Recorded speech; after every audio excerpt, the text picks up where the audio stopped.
Hey, welcome to Them Parts. I'm Nicole. Thanks for joining me today. So today is going to be a little bit different. We're going to do kind of a reaction to our last show. I wanted the discussion to go a little bit further without so much of the heated emotions.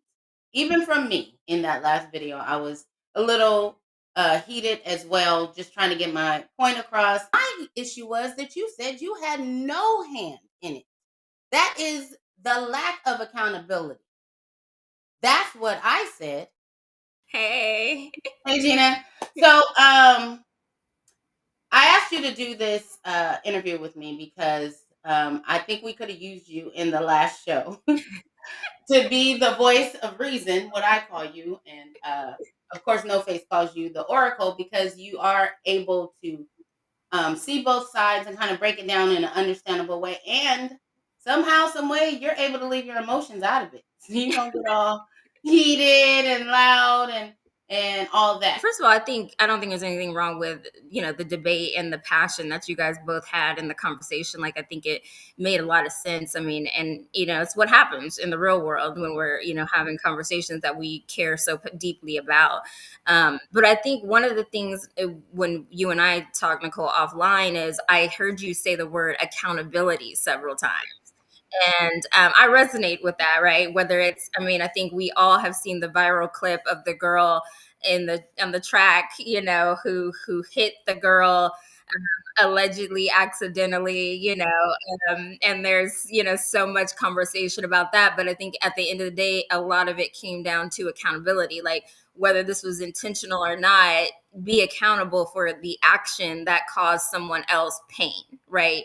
And I use that as an example because I think No Face and what he was saying was like, well, I didn't do anything. And it's like that could be true. Like it could be true that you didn't do anything, but if someone is is harmed um, by the debris of something that has happened between the two of you, then is it possible that you there's something you could have done differently to prevent that for that person? And I think that's what you were looking for. And I think No Face was really wanting to drive home his point that, hey, bitches be crazy and they can do shit, they can do shit without needing to be triggered or even needing to have someone do something, which is I agree with. I think men and women, right, can do that. I mean, I know I've seen both in my day, so I get it, But so I think because there was 2 points trying to land that it didn't you guys didn't necessarily. I think eventually you guys did hear each other,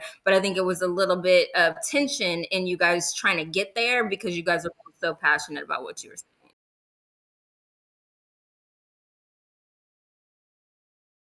Well, it's confirmation bias, right? I mean, that's a thing in psychology, which is whatever you believe, whatever you have confirmed as a belief of truth in your mind, you will start seeing more of it in your life. It's kind of like when you like, how people get a new car, like, oh, I just bought, I don't know, a white Lexus, and then all of a sudden you'd be like, damn, I didn't know this many people had a white Lexus. It's because it's not, it's confirmation bias. It's not really that more people have a white Lexus, is that you're paying more attention to the white Lexus because you have one. And so that's what you're doing. Now you're being more aware. You're like, which is good, right? Because No Face's point that he's trying to make is landing. It's like, and I think, again, I just think the premise of the argument of who's good and who's bad, right, between men and women is just silly, right? Because it's like every person is good and bad, right? Like we all have good and bad qualities. We all have strengths and weaknesses. There are people who are vindictive, who are racist, who are discriminatory, who are all the things that come in all shapes and sizes. So it's not, so for me, when I have these conversations with you guys, that's always my thought is like, no class of a person is a thing. We're just stereotyping one another, right? Which is not really healthy if we're trying to get to the root of a solution.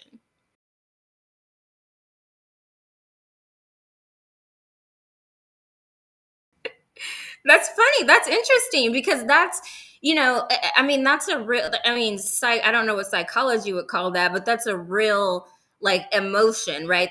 So something in you is coming up to have different feelings about this off camera, right? But I think you probably just need to maybe adjust how you think about it, because when I watch you, I don't see a person who is trying to be combative or in disagreement or only views one way. I mean, when I see you, I just see someone who's trying to say, can both sides be accountable?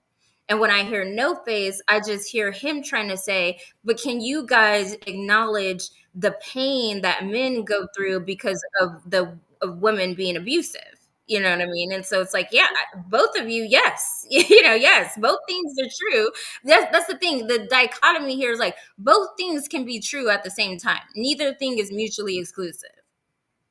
And so I think when you're having the conversations, you don't even, and the reason, like, you're like, oh, you don't even get emotional. I mean, I get emotional. I don't have the same emotion because I'm trying to think about how you're thinking about it when you're talking to me, right? Like how you're like, okay, I'll talk. Okay, like when I was watching the clip, and Unique said something, you guys were talking about me, and Unique was like, Gina's crazy, like something like that. For a split second, it triggered me, right? Like I was like, wait, what? And then I was like, but I am crazy. Like I'm like, so I'm not offended. Like that's a fact. But I think our knee-jerk response as humans is to be in defense mode, right? Like you say something about me, whereas what I try to do, right, which is not always the case, and depends frankly on who I'm speaking to and what environment, is I try to take pause when I feel that feeling of like tension or trigger, like, and I try to feel it and like think about, okay, what am I really upset about? Like, or yeah, sit in the discomfort a little while. There, the one thing you said that probably like upset you about how you were emotional is you were like, "I'm not trying to comfort you." Like, that made me laugh so hard, but it was because like it's like I think and you have brothers, like I don't, so I think you naturally, at least in my opinion, kind of come to the aid, because I have brothers too. You naturally come to the aid and defense of a man because you've seen probably your brothers, both sides of the equation, with your brothers. And so I think that's why you were like, hold up, like I'm usually trying to be understanding and nurturing, and and now I'm like, nah, fuck that. I get it. But I'm looking for solutions because relationships are going to crap, especially So, black relationships. so if you want, I can elaborate on some solutions I've came up with. Hey, I like that. E coming with So, the solution. um, Yes. my first solution, was to just divorce her, but that's obviously, you know, um, but we've been talking, and I was like, obviously, like we've both got some stuff we need to work on, and we need to actually do the work. And she said that she'd be willing to do whatever it takes. And so we're looking into getting personal therapy and couples therapy, as well as you know possibly seeing a psychiatrist, getting on some medication for our mental illnesses. Have you guys been diagnosed with anything? Oh, both of us have plenty of mental disorders. Yeah. That's another thing. You know what? I'm glad you brought that up. Everybody is dealing with some sort of mental disorder. And nowadays, it seems like the younger you get, the more prone you are to these things. So I can definitely see the crazy in all of these relationships, especially when you get two people with mental disorders. You made a great goddamn point, and you're gonna work it out with your wife because you want to. I hear it in your voice. I like how you talk. You guys are gonna make it work, and she wants to. Did you want me to speak to that, Nicole? Yeah, I think whew, that there's a lot to unpack in that episode. That particular clip, I think that's another example of you trying to um again invite the possibility that there could be some success here, right? And I get no face is like, no, we already know what needs to happen there, like that's just a situation that isn't going to get better because he feels like E is doing all these things alone. It's like one person trying to build, and I don't want to put you words in no face mouth, so I'll be very, very careful with how I word that. But that's my takeaway, at least, of that situation and that particular clip. And I think what your point is kind of what we were talking about earlier, is confirmation bias. If you see these things, like if you're looking, if you have a particular view on a group of people because it's a valid because of your experiences with them,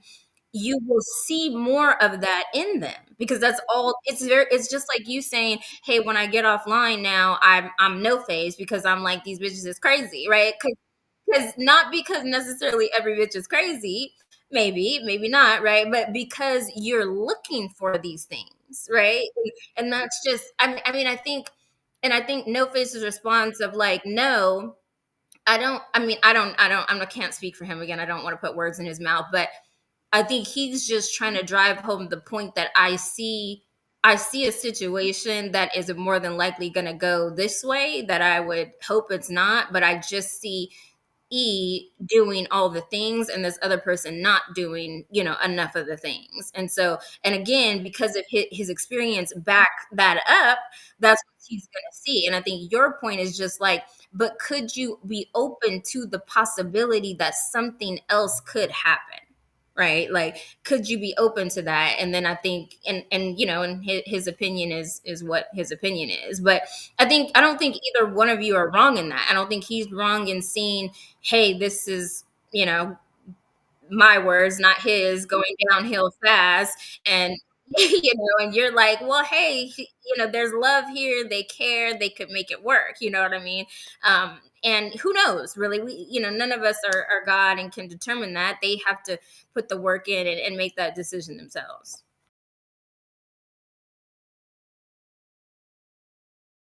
Because let's put a pin in that, because history would tell us this is not uncommon. You know what I'm saying? Like, and no, but that's what I mean. This is my point. I was going to go right back to the confirmation bias, right? Because just your FYP is not the lived experience. And I don't mean you, but I mean the proverbial you, right? Like, and that's everyone's problem. It's like, if it's not on my feed, it's not a thing. And it's like, oh my God, like, guys, like, the world hasn't changed since, the 1600s, when, I hate to go this way, but when you bled, you started having babies, right? Like, Game of Thrones was showing us, reminding us of all, like, kids having kids is not a phenomenon. Like, this has been something we've done for all of humanity, like literally all of humanity. So, and then marriage young too, especially for a woman, that is not at all uncommon. Like, that's, what I mean. So it's like, but again, because we're so much information and FYP is telling you, no, this is this, and there are no good relationships, and people don't get married. And it's like, well, the E and his girlfriend or wife just proved that wrong. So that's not an actual thing, right? This is just what your FYP is telling you. And if you choose to believe that this is all that there is, then that will be all that you see.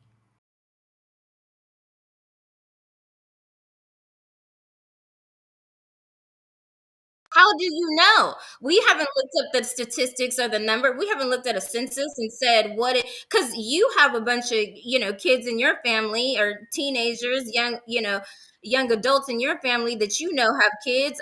And me as well. And so it's like, is it really like uncommon? I don't think so. Like, I think this is just, you don't see this on your FYP. You see fuck boys, you see situationships, you see, but is that actually what's going on in reality? I don't know. I don't have the statistics or the numbers. I'm sure we could get them, but I don't. I would venture to guess it's not really that different than it's been historically.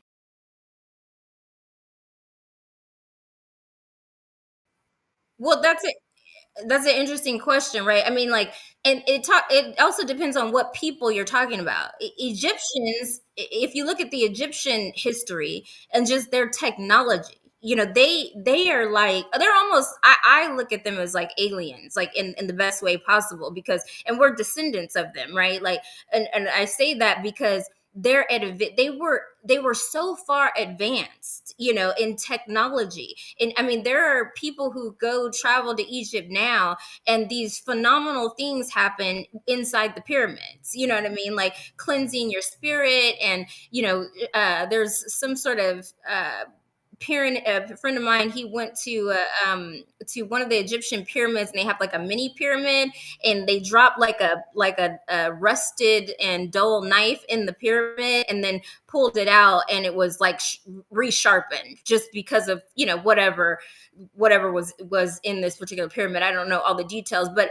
I'm saying, if you, and research can back this up, right? Like, I'm not just, I mean, it's people could argue, oh, he was lying, but this is like, historically, we know this about the Egyptians, and we know that you can travel there and see some phenomenal things even in today's environment. So I think my point is, like, I agree with you. Like, what we have learned and done, it is not all shared. Like, I don't think we know fully what our history included and what we were.